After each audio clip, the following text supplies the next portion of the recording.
Hello, good morning, beautiful Limitless Mum community. Amber Sherelle coming to you live today, and I'm accompanied by the beautiful Gemma Norris. So I'm going to introduce Gemma in just a moment, but as usual, if you are watching live with us and you're managed to be here live, say hello. Let us know where you're tuning in from. Let us know that you can see us, hear us loud and clear. And if this is your very first time seeing anything live inside the community, welcome to our world. Welcome to the space. Now, we have four pillars inside the Limitless Mum community, and one of those pillars is well-being. And that's because you are your greatest asset to your business. Without you, nothing happens. The vision doesn't exist, the mission doesn't exist, and your products, offers, and services don't get into the world to have the impact that they were designed to have without you. So today I've brought here Gemma, who is the founder of the Infinity Health Hub. Hope I said that correctly, the Infinity Health Hub, which is a beautiful, beautiful space. And I've had the pleasure of having a sneak peek inside. Now, me and Gemma had a chat a couple of weeks back now, which was incredible. And I asked Gemma if she would come here and share some of her wisdom with us all. Now, when we were talking, one of the things that came up for me that I was like, I am super curious to find out how that fits into your not only your work, but how that can help us with our health and well-being as entrepreneurs and as mums and as women in general, was eco-conscious living and what that actually means. So that's what we're going to be talking about today. And I'm going to ask Gemma very beautifully and very happily to just introduce herself to you guys a little bit and tell us, what is eco-conscious living first and foremost? That's going to be my first question. Oh, well, thank you, Amber. Thank you for having me here. It's an absolute pleasure to be able to share insights and wisdom that I've been working with the body basically for 16 years now. And it's been a real learner in terms of the wisdom that it shares when you give yourself the permission to listen and to observe is this beautiful miracle that we are all habiting in. And what I see and I've come to the understanding is that actually when we're not in alignment to ourself, to our truth, to our desires, to our soul, what our purpose and everything that we're here for, the body will show us what that is. And it will show us either through pain, mentally, physically, and disease ultimately. So that's if we can recognize that our body is like this built-in blueprint of who we're here to be and how to navigate that. And it's about a learning of listening and connection to ourselves and to our body, then we've got the greatest asset that we have to take us on this. And so when we start to connect and listen with a little bit more observation rather than the emotional response that we have, and a lot of us women, and my journey's been about the self-sabotage, body dysmorphia, and learning to love myself. I'm still on that journey, Yeah. and I think it always will be. But it's starting to hold more compassion and love for myself. So that's really how I work. I work through the body, through understanding the layers, the subconscious, the belief systems that are held right down onto a cellular level and an energetic level. And when we tap into that with consciousness, we can start to become the alchemist and find that gold, that emotional intelligence. Did you like just feel my sacral flip then at the word alchemist? I was like, well, hello, Gemma. Let's talk about some alchemy, shall we? I mean, that like all of this is wonderful. And as you know, this fits so well into what we were talking about in terms of human design. And a lot of what we do in this space is looking through the lens of human design and looking at the wisdom that our body carries. And I love how your like message or awareness fits into this of like, we can't really understand the wisdom that our body carries unless we're consciously tuning in and tapping into and listening to ourselves. And I just want to say, a few years ago, where were we? 2021-ish, I think, there or thereabouts. I can't remember. But I remember going through this really heavy period. Not womanly period, although that probably happened too, but this heavy period in my body where my body was screaming at me to stop what I was doing. I was absolutely beyond exhausted and ignoring it. I was aching in certain places. I was fatigued constantly. Um, like my body just, I don't know if you ever have those experiences where your body just feels unwell, but you're not unwell. It's like almost like the sense that you've got a flu, but there is no cold or anything with it. And I don't know.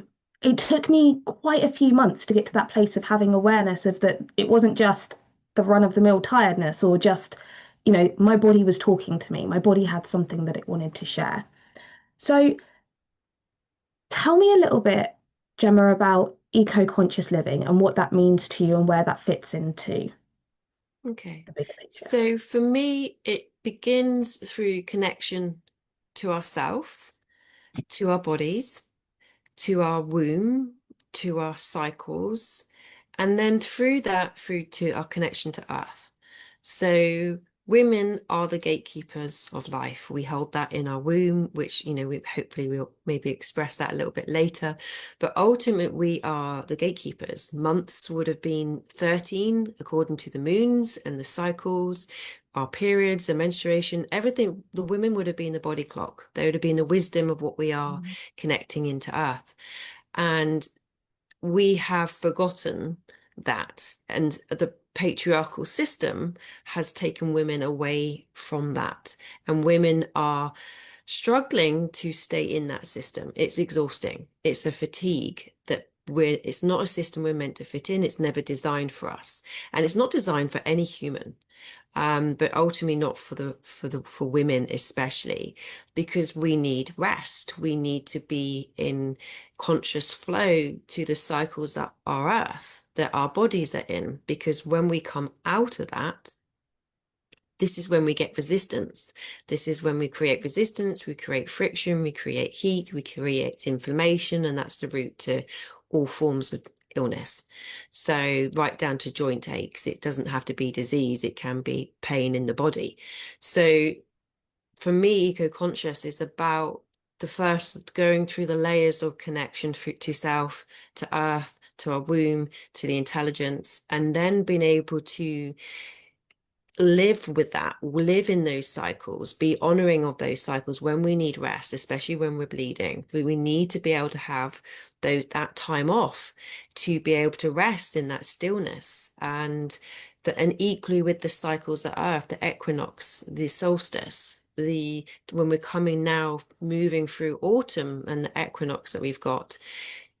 For me, I'm really starting to see, and whether I equally are feeling this too, is this desire to kind of, what I would say is, withdraw and retreat, which for me, from a safety perspective, that would have been what I would have done in survival. I would have retracted, I would have retreated, which is triggering that is what's coming up as well. But for me, if I can alchemize that, it's about consolidation. It's about bringing my energy in where I've lost it, where it's mentally been taken and farmed elsewhere, where I've given too much outside of myself. And it's about consolidation through healthy boundaries. So, and I feel that's what I'm navigating. And I imagine many women will be doing that, because this naturally is what Earth is doing too. So that's how I see it. And then bringing in nutrition, bringing in the right food at that time, and the herbs and what nature is growing, and bringing that in. Because, for instance, springtime, you have all your nettles, you've got your dandelions. That's perfect for the liver. That's what we need. Our body needs that. And so it's looking out at nature's garden and being able to bring that into all of your practices. That's really interesting that you bring up the dandelions and just the connection to the liver as well during springtime. As soon as you said that, the immediate thing that I thought of was like housekeeping. We do the spring clean. It's like, well, this is our home, this is our vessel. It's time for the spring clean and nature. And this is the thing when we look at eco-conscious living through this lens that you're talking about. It's like nature is providing. I have this belief that the universe always provides us with everything that we need. Like everything that we need is accessible to us. We only have to open up to look for it, open up to see it, and open up to receive it. And we can talk about that in terms of manifestation, but I literally mean the world has been provided us with every medicine that we need for our bodies, every tool that we could possibly want to support us in our lives. Like the resources are there for us. And how beautiful is that? So what I'm hearing from you and what you're telling me is that it's not just that those things are available to us, it's like they're literally provided to us at the right time of year, at the right time of our like need evolutionarily as well. But throughout the cycle of the year, it's all there. It's all there for our health needs, and we need to know how to tap into it. That's perhaps collective wisdom that we've lost over these years since we've moved into a more technological era. And I think there's so many of us who are becoming aware of practices and ways of being that one we've lost, but also that we want to bring back into our lives.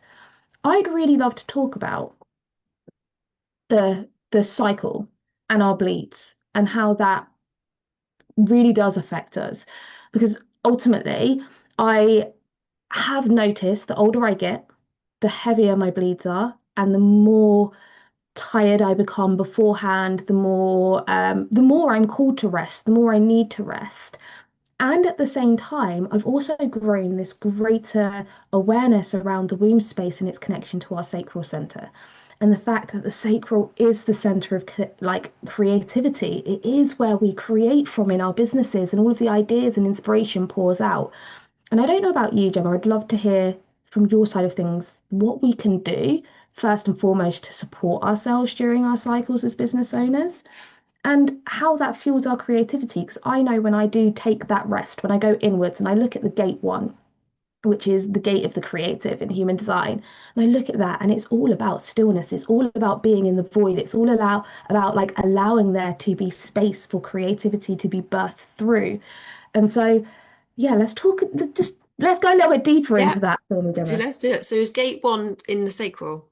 Gate one's actually in the G center, but it is the gate of creativity. Right. Um, And essentially, when we're looking at the G center, we're looking at directions. We're looking at the direction of energy.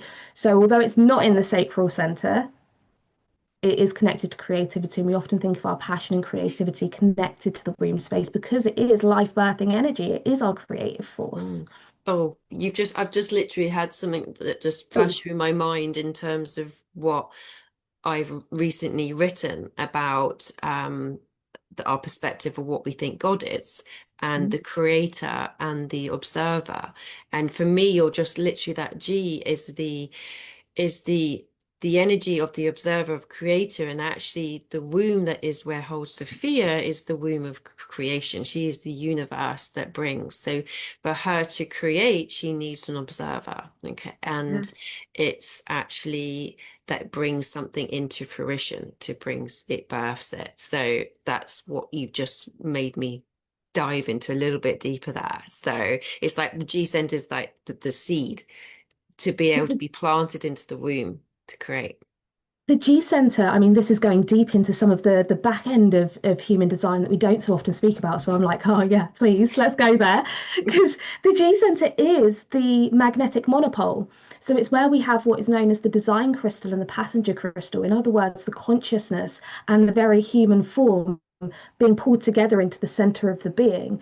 This is where we are being directed by. That's why it's known as the center, like one aspect of it is known as the center of direction, because it is what holds us together as consciousness, as spirit, as soul, as human.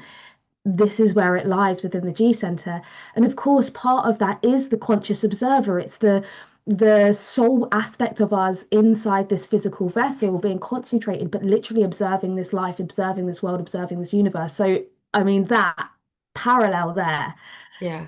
I mean, that's incredible because it literally is with how it's recognized in science now is something can't exist unless there's the observer.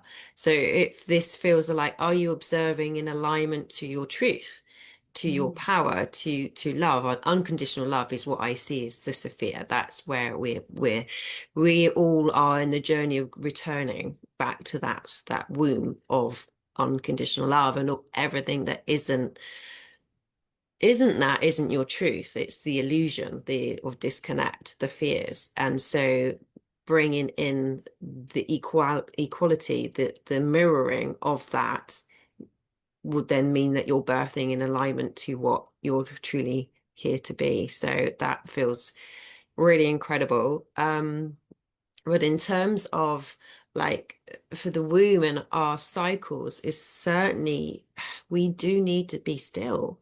And there's a great action in that stillness. We are conditioned to be busy and doing. And I'm certainly feeling the energy, the clapped out Cinderella seems to be moving out of me right now. It's just like, oh, I see. Yes, I'm not here just to do and provide and serve. Actually, I'm not here for that physical. I'm here for the emotional serving now. Mm, This feels like I'm moving through a cycle as a mum. As my children get older, I'm like, I'm not here to do things for you because that makes me exhausted. And then I'm not mentally, emotionally available for you, which is actually what you really need at this point. You don't need someone doing it for you. So I'm feeling that's sort of all equally. We'll have cycles moving through us, whether it's a daily cycle, a monthly cycle, a yearly cycle, a life cycle. These are all kind of moving through us all at the sort of same time, a little bit like I'm seeing now as the planets orbit, mm. there's a dance going on. So yeah, but in terms of that stillness and our bleed is like a real point of us being able to let Mm. go of all what we have absorbed in the feminine body that is of the illusion of fear, of disconnect. I see the womb lining is kind of like a black hole that has absorbed everything. Women and their bodies, abuse, rape, suppression. It's kind of been held within the womb as protection of the light that's the white light that's Sophia within. And when we're in stillness and we consciously connect this space, connect from our hearts to our womb to allow ourselves to release, we will be releasing a lot of pain, a lot of disconnection, and get closer and closer to the light that we truly are, if that makes sense. I sort of see a black hole, the white hole's surrounded by the black hole, which is our womb lining, our blood. And so Mm. where we give light to that pain and we alchemize it to our inner gold, to be emotional intelligence, then we start connecting deeper to the power that we are. I'm literally just immersed in that visual right now as well. Like really, really super powerful.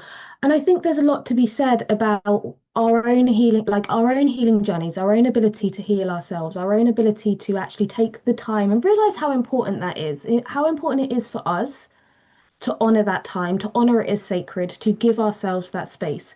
And you hit on something really important, that masculine do energy, like because the paradigm that we've been in and goodness, I cannot wait for us to continue this shift out of towards as we move. But this paradigm that we've been in has kept us very busy. And I just want to say to anyone who's listening to this that actually is here going, yeah, I feel like I've been running on a treadmill, whether it be in your business, whether it be with parenting in your children, whether it be with, giving to loved ones, family members, caring for elderly family members who like whatever it is you've been giving all of your time, energy, and attention to throughout the month. And like so much of that care, sorry, I just like another thought that popped in is so much of the care that we're giving to our businesses, to our clients, to our family members isn't just outward pouring. Like we're literally absorbing. We take on their fears, we take on their emotions, we take on their stress from a place of care, from a place of compassion. But we forget that we are also human and that not all of that is ours to carry and not all of that is ours to hold. We were never meant to hold it. We were never meant to store it in our bodies. And so when Gemma was talking about fear, what came to mind was how fear really impacts our physical vessel, the cortisol levels that increase because we're holding on to fear, how our body actually chemically changes when we are holding on to fear or worries or concerns, how we don't always we feel the mental, we hear the mental, we've got that narrative going on.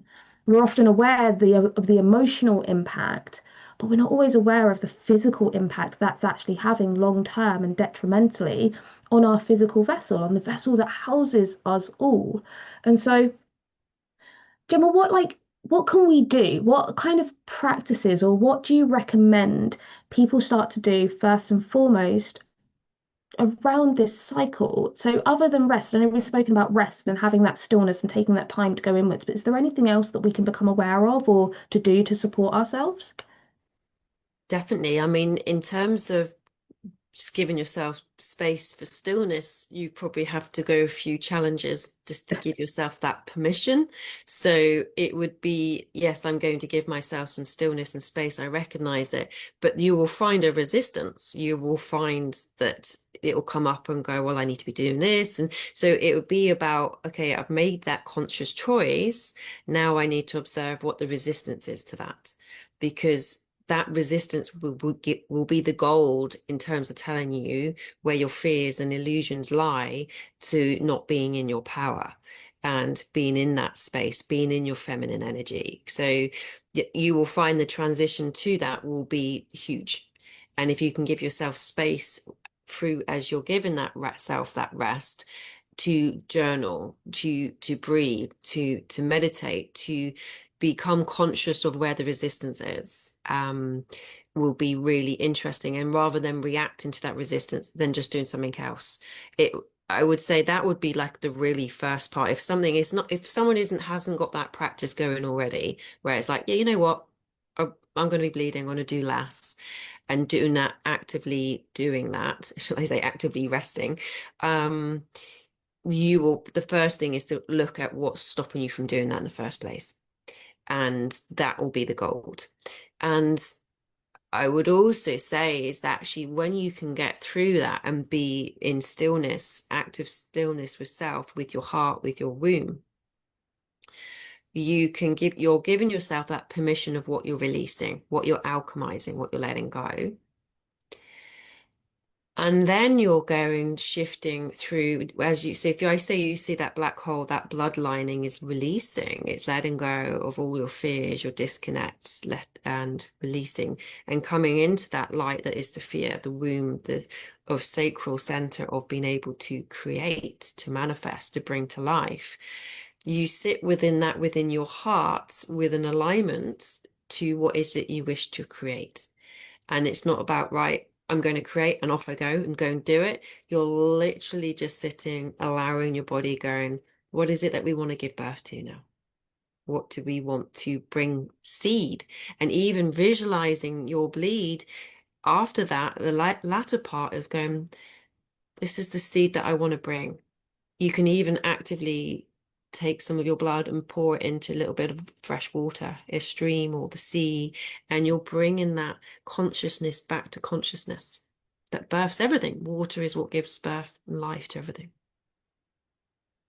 I love that, Gemma. I absolutely love that. What gold. Thank you, thank you, thank you for sharing that with us. You're welcome. Um, oh, beautiful, beautiful. What a practice. And the cleansing, that act of the water, for me, that just signifies the cleansing that we're doing. And the cleansing, that was where I was going a moment ago as well, that I totally forgot that I was saying because I went off on another tangent. But the it's important for you and it's important for everyone else around us. The more we're healing ourselves, the more we're also supporting the collective, the more that we're supporting the women in this community, the more you're supporting your children, your kids. Like it's not just for us, but it starts with us. Like it absolutely starts with us. Definitely. There is a question in the community. Excellent. It's a really Yay. easy one to answer, by the way. It's a really super easy one. How Okay. old are your kids, Gemma? Is How what old? Oh, I can, yeah, 12 and 14. So it's two boys. two boys. So one more interested in being dependent, independent, but the other one not. So yeah, that's where I've got. Yes. So it's an interesting one, and I think women have been, and our mums would have done it, our grandmothers would have done it, is that kind of you're serving all the time, and that's what your language of love might have been, is that I'm doing something for you. And actually that is the message that I'm showing, being shown, that is actually that isn't the language of true love from the Mm, feminine who's truly in her power, because mm. she's the emotional support that you come to, or the wisdom center, the wise one. This is the cycle that I feel that perimenopause and menopause is transitioning us women into that. And we're supposed to be running around like headless chickens. And because we're just not there, we cannot be present when we're doing that. Course, of course. Give me one moment, Gemma, because all I can hear is the dog scratching at the door. So I'm going to ask you a Okay. question that I think will also take that a little bit further in, and then I'm going to open the door and let the dog in before she goes crazy. If you want to be Um, part of it. and then we can't hear anything. So my question to you is, what do you so you spoke about the like that transition from perimenopause into that wisdom era of the feminine, like I kind of think of this as the well keeper, the sagacity that we come and dip into as we need it, and we're holding that space. And for you having teens, I don't have teens yet, so this is enlightening for me as well. Where do you think that transition period kind of begins for you as a mother? Like, and I think we're always kind of handing the baton over a little bit as we go. Um, but yeah, has there been a tipping point for you, I guess, is the question that I'm asking. Yeah, I would say the tipping point would be one, knowing in my body, like in terms of am I experiencing exhaustion and doing too much? So my body will probably instantly tell me you're not, you're putting too much energy out. So that will be fatigue would be certainly the body would be sharing that with me. I think as they start moving into teenage years, certainly them moving into like secondary school, there is a sort of asking them to sort of more step in to so I can only express from a boy perspective is that actually you're not there to mother them anymore. Mm. You're not let's face it, how many people have got husbands that like want to be mothered? It's just like we need to break that shit now with our sons, okay? This is about them to be dropping up, stepping up as a man, not a boy in a man's body, just because they've grown and aged, right? So Yeah. this, I feel, as I'm talking now, as having Kevin this space to share this, is really about for us women to bring our men into the world that are very emotionally connected to themselves, that they honor the feminine energy. And how can they do that if we're not doing it for ourselves? Lead as you wish to see the world evolve. Yeah. Lead out as you wish it to be. What a beautiful, powerful message as well. I I have a preteen, so he's literally just gone into high school, and but we have other emotional mental struggles. And so when you said like I've got one of them that wants to, is ready, he wants the independence. The other one's like, but no, just please continue to do it for me. I absolutely definitely have that second scenario going on. And it's been really interesting, like trying to hand over more of that. And I think this goes in so many areas of our lives. So you speak about the partner that perhaps it feels more like you're mothering or guiding or, having to do all of the things for, that can bear a lot of weight on us that then takes a toll on our business as well. When you want to pour into something that you're passionate about or pour into something that you want to create, at the same time, you're having to support everybody else with their lives and their creations and feel like you're having to take the weight of the world on your shoulders. That can have this inner conflict going on with you. Yeah. And then we have the guilt that comes up for putting time and energy into the business and not with this, or we have the shame that comes up, and like that can get really muddied as well. And so just hearing what you were saying there, like I hear the undertone, and I'd love to know if you agree with this, that beyond, but behind all of that is taking back personal responsibility of how we set our own boundaries and how we carry ourselves and what we're available for as we move through different eras of motherhood and business and life. Is that we tend to look at other people and ask them, step up, you take more of this. I feel it with my son sometimes. I'm like, you can do that for yourself. Please just do it. But it's not always about that. It's about how available we've been, how Mm. available we're making ourselves. And it's almost taking our energy back, I feel. It's like it's reclaiming some of our energy Yeah. for ourselves, which in turn hands responsibility back over to them. But it's without the pressure, it's without the force, it's without the struggle. It's more of us bringing ourselves back. back in. Completely. And I feel, like I said earlier, it's like this consolidation. It's not withdrawal from a perspective of disconnect. It's a consolidation of oneself in one's body, with one's consciousness and just your whole energy field. And we have to really realize the power that we have when we're in that space, and how the power that we can influence through inspiration. We don't sometimes always have to say anything. I've seen that, like, for instance, deal with a lot of the chakras. The crown is like our energetic connection to the field. We need to know, are we in consciousness of that? Are we just bleeding our energy out through that into the field, or are we holding like a healthy boundary there? And actually, through intention can often be enough. We don't necessarily always have to use our throat. Doesn't then come down to the throat, which is the vocalizing of our boundaries. Sometimes actually just through the intention that we hold it, but we know that the throat, if we need to. And actually, when you can hold space to consciously play with that, and you start changing your energetic field, you can then observe how is it influencing. I mean, I've had this with a client that's come to me for trauma work, and obviously just ridiculous unhealthy relationships, and the children have been sort of obviously witness to that. And through 3 sessions of her work and her loving herself and accepting herself on a deeper level, her was going, "You're different, mummy. What is it that you're doing?" Which made me cry when she told me that. And I'm just like, wow, she's stepped on in for her. And because she's done that, she is now supporting her daughter. But she's done it for her first, um, which is the important message.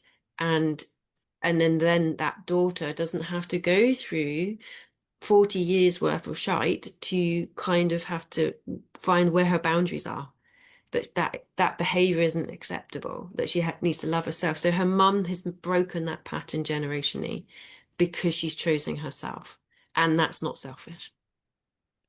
Freaking ripple effects, the impact, the ripple effects. And it's putting down the shame and the guilt because it isn't. And, again, another favorite phrase of mine is what serves you serves everybody else around you, Yeah. where we can hold that and know that with truth. And what a beautiful example from one of your clients to share, Gemma. Thank you Oh, you're for welcome. sharing that because we need more stories. We need more evidence. We need more proof because the stories that we have going on in our subconscious mind, the stories that we've been fed over a lifetime, the stories, the beliefs, the patterns, the behaviors that we've learned to accept as normal, that we've, even when in our soul self we feel they're so wrong, our mind will tell us that that's the way it is, or this is how it's always been, or whatever it is, doesn't give us enough evidence of the other side of the coin, of the other possibility. Now we get to be that evidence, we get to create that evidence, we get to create that truth. But it's also so powerful when we've got people like you and clients like yours that can share those stories, that can show up and be the evidence Yeah. of another way that is possible for us.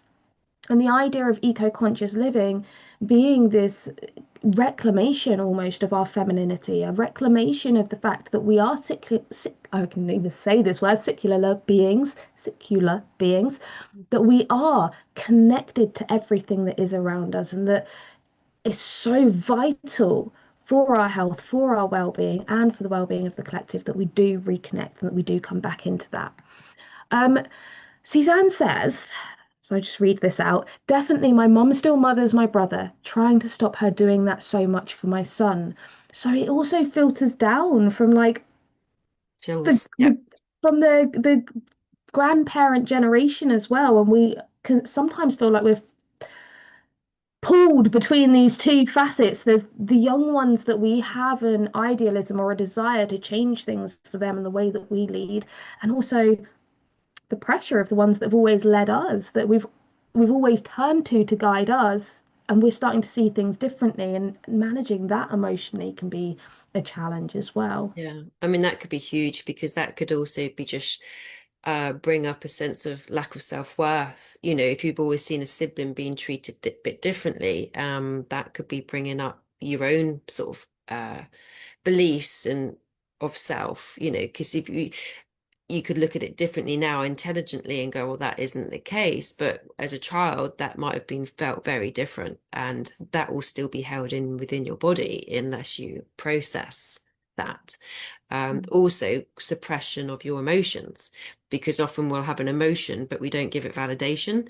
So we suppress it. So the sacral area, which is where all emotions sit, that gets shut down. So again, it's going to be doing this menstrual work, and this sacred work is about all these layers that may be disconnecting you from your power. But as I was talking, and as you were talking, I was just feeling is that there's three aspects of the feminine. It's the maiden mother, and they call it the crone. I like to call it the wise one, because the crone just has connotations to the witches, right? Which is Yeah. like old hag, get rid of, which is very interesting how the patriarchal system has created that image. Mm. Okay. So the wise one is the forgotten part of the feminine, which is what we're shifting into when we're navigating perimenopause and menopause. We are shifting into that wise one. But that's been a forgotten part of the feminine.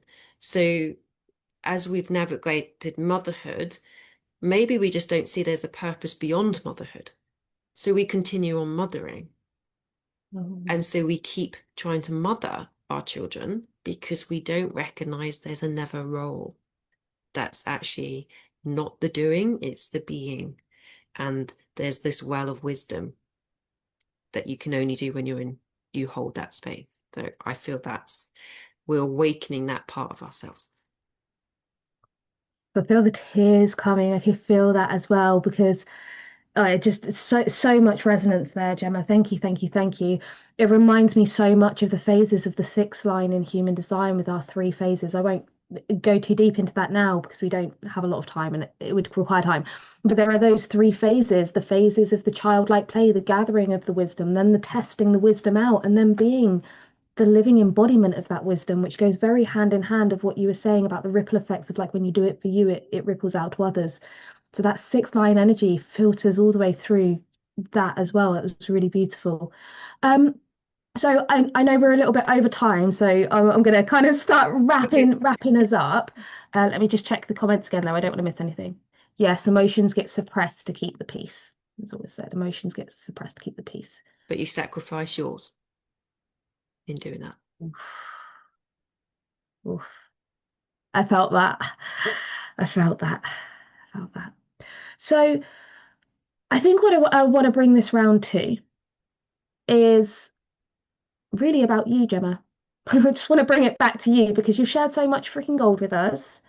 And I know you have so much more to give. And I know that there are going to be so many mums that resonated in here with various different layers of this conversation today that saw themselves in their own patterns, whether it be overworking and not giving them the space for the stillness, whether it be, you know, always serving and never allowing themselves to be in the being, whether it be the generational impact and the things that they want to shift and change or the trauma that they carry. Like, we've covered so many freaking bases in the past 40 minutes, like delicious gorgeousness.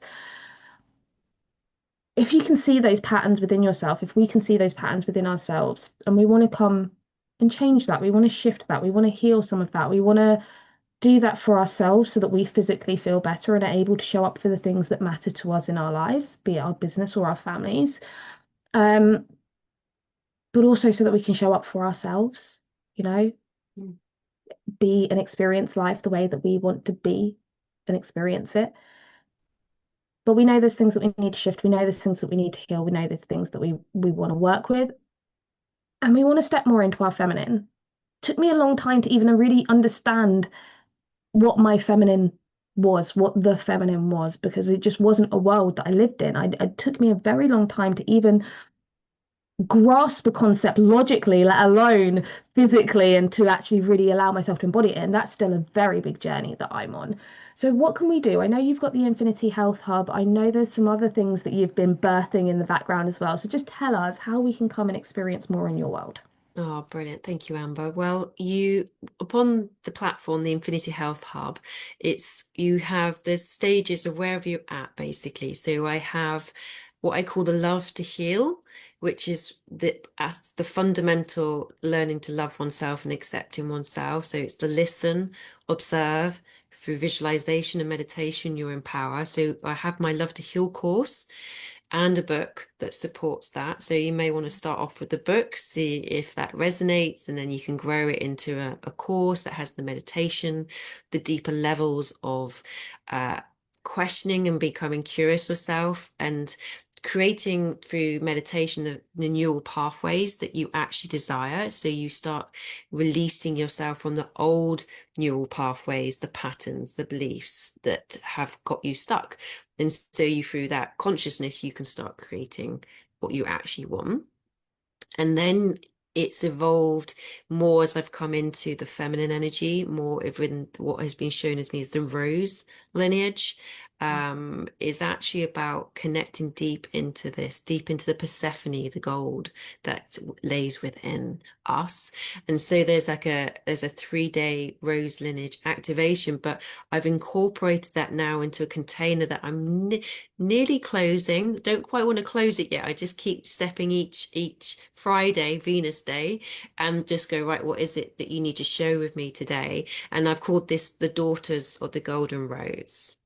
And this is a meditation practice and to really tune into the wisdom that is in your body. I've called it sacred conscious embodiment. And it's gently unearthing all the layers that have us disconnected from our power. And it's just gradually, slowly, gracefully helping us release that. So yes, there's, depending where you're on your journey, you can access these different layers through that. Beautiful. And what I have done for anyone watching now or on the replay, there is Gemma's link on the description of this post to her link tree. So you can click on that and go and find everything that she's got available, everything that she's up to. Go get the book. I'm going to go get the book because I love a good book and I want to have a read. But yeah, you can follow Gemma here on Facebook, follow her over on Instagram, go follow her socials, go get involved in her world and just immerse yourself.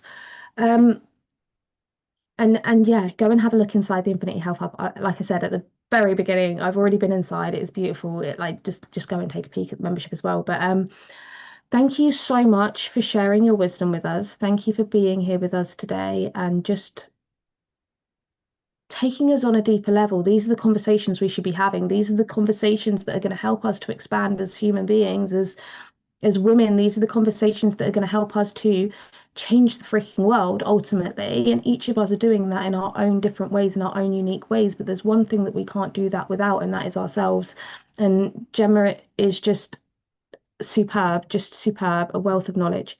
The Thank you. link isn't showing, so maybe you can put it in the comments too. I will absolutely drop it in the comments. I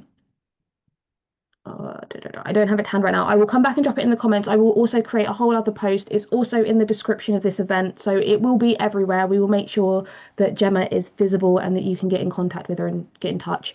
But she is also tagged in this post as well, so go and find her. You can go and find her, but I'll make sure her details are available to you all. Final words of wisdom, Gemma. If there's one thing that you would want anyone within the community to take away with them from today, what would it be? Oh, I would say the words that literally dropped into my head is that you're enough. You are perfect just the way you are, and everything that you need is already within you. So, yeah, they were the words that literally dropped in. I am enough. I am enough. I'm just going to keep that frequency with us today, ladies. I am enough. Okay, thank you very, very much for your time. I will be back later today for our Empowered Entrepreneur Live Extravaganza call. That will be around about 1 p.m. So I will see you ladies then. But until then, have a wonderful rest of your day, and I will speak to you all soon.